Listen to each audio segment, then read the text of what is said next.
Fundis bam.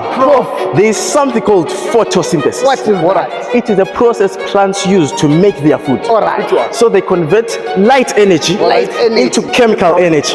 Now, why do they convert? Why? It is because light is made of photons, but plants are made of chemicals. So they have to convert that light into something that they can absorb.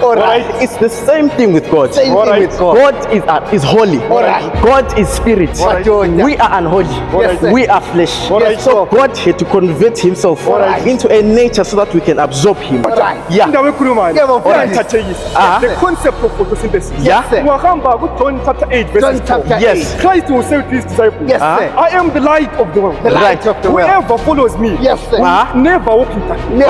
Which means my pastor. Which means my professor. Yes. When we need to make fruits, not only fruit, but good fruits. We need the light. We need the light. Who is Christ himself? The concept of photosynthesis. My pastor. Hey, mfundisi wami bro. Angeipha Jesu. Kune light. Jesus is the light. He transformed himself into chemical energy. The chemical is his blood.